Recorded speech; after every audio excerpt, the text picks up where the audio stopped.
राधा वल्लभ श्री हरिवंश। गुरुदेव, आपके चरणों में कोटि कोटि प्रणाम। महाराज जी, हम भक्ति के मार्ग पर आगे बढ़ते हैं। जीवन की चुनौतियां हमें भक्ति के मार्ग पर पीछे ढकेलती हैं। इस गिरावट को कैसे रोके? क्या समझें कि ये मेरी परीक्षा हो रही है या मेरे अहंकार कैसे का नाश समझे आप कि आगे बढ़ गए? हम पहले तो ये समझे कि आप कैसे समझे कि आप भक्ति के मार्ग में आगे बढ़े। आपके कदम क्या हैं जिनको आप समझ रहे हैं कि हम भक्ति के मार्ग में आगे बढ़ गए? किसका प्रश्न है? सामान्यतः ऐसा होता है कि हम वृंदावन जा रहे हैं, थोड़ा पूजा पाठ कर रहे हैं, उसमें अगर कोई विघ्न आए तो हमें लगता है कि जैसे कोई चुनौती आ जाए, बार बार घर वाले रोक रहे हैं। अभी सामान्यता जो मानसिकता, ये तो भक्ति का स्वरूप थोड़ी, तो भक्ति की बात है। कहीं जाना आना केवल भक्ति का स्वरूप थोड़ी माना जाता है। वृंदावन तो कितने व्यापार के भी उद्देश्य से आते हैं, सामान देने आते हैं, सामान दे के चले जाते हैं। आंतरिक चिंतन क्या है तुम्हारा? आज भक्ति को केवल बाहरी क्रियाओं से तौला जा रहा है। भक्ति केवल बाहरी क्रिया नहीं है। बाहरी क्रिया से आंतरिक भक्ति का प्रादुर्भाव होता है। अगर आंतरिक भक्ति नहीं तो बाहरी भक्ति का कोई ज्यादा खास बात नहीं होता। तो ये जिनको मानना है कि मैं बाहरी कदम बढ़ाता हूँ और फिर हम पीछे लौट जाते हैं, तो हमें जानना चाहते हैं कि वो कदम कौन से हैं जहां तुम्हारे पहुंच चुके हैं। क्या स्थिति है तुम्हारी भक्ति की जिसको तुम समझ रहे हो? केवल वृंदावन आने से रोक दिया जाए, भक्ति खत्म हो जाए या भक्ति पीछे लौट जाए, उसे भक्ति नहीं कहते।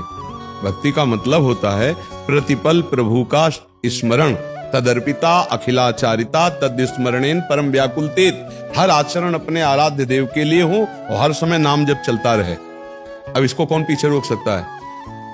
नाम जप अंदर से चल रहा है, हम क्या पता, घर वाले क्या जाने कि हम क्या जप रहे हैं? घर वालों का शासन अंदर थोड़ी है, बाहर है शासन। तो बाहर हम चौका बर्तन रसोई घर के कार्य सब कर रहे हैं। वृंदावन नहीं जाना, कभी नहीं जाएंगे, लेकिन हा वृंदावन हा राधा, इसे कौन रोक सकता है? महाराज जी, एक और बात है जो सामान्य मानसिकता रहती है कि जीवन की चुनौतियां उन्होंने लिखा है, तो इनका भाव ये भी हो सकता है प्रतिकूलताएं आए। ये तो हमारे कर्मों का फल भोगना पड़ेगा। बड़े बड़े सिद्धों को भोगना पड़ा है। आप तो गृहस्थी में हो, बड़े बड़े सिद्ध संतों को नहीं भोगना पड़ा क्या? आप हमें किसी ऐसे महापुरुष का नाम लीजिए जिसको कष्ट ना मिला हो जीवन में। भगवान अवतार लिए तो समस्या से नहीं लड़े क्या?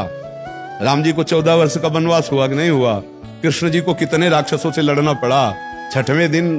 छठी के दिन ही पूतना राक्षसी विष लगा के स्तन में मारने जा रही। संघर्ष ही जीवन है और हमारे किए हुए कर्मों का फल पाप और पुण्य का दुख और सुख आता रहेगा जीवन भर। भक्ति है भगवान की प्राप्ति के लिए, पाप और पुण्य दोनों का विनाश करके भगवत प्राप्ति के लिए। ये सुख दुखमयी भक्ति नहीं होती, ये सुख दुखमयी पाप पुण्य के फल होते हैं। मान लो आज आप वृंदावन आए, संत समागम के, अब चकाचक आनंद शुरू हो गया। बोले बहुत सिद्ध बाबा जी, बहुत भक्ति हमारी फली हुई भक्ति नहीं है, ये तुम्हारे पुण्य कर्मों का फल लागू हो चुका है। बोले यार, जिस दिन से वृंदावन गए बाबा जी से मिले उस दिन से सब हानि ही होती चली जा रही, ये उसका फल नहीं है, पाप कर्म लागू हो गया है। अब अज्ञानी जीव समझता है नहीं। बड़ी कृपा का मतलब होता है आंतरिक चिंतन आपका करेक्ट, धर्म पूर्वक चलना और दुख सुख को सहकर निकल जाना, ये कृपा होता है। ये नहीं, ये कृपा नहीं होते जाओ वो सब, ये नाटकबाजी नहीं। आजकल नाटकबाजी में ही लोग ज्यादा पसंद करते हैं ये सब बातें नहीं। भक्ति की ऊंचाई है अंदर की भागवतिक वृत्ति, नाम जप करते हुए सब कुछ सहना। फिर परेशानी हमारी क्या है? फिर क्या परेशानी है? कोई परेशानी नहीं। और ऐसी चुनौती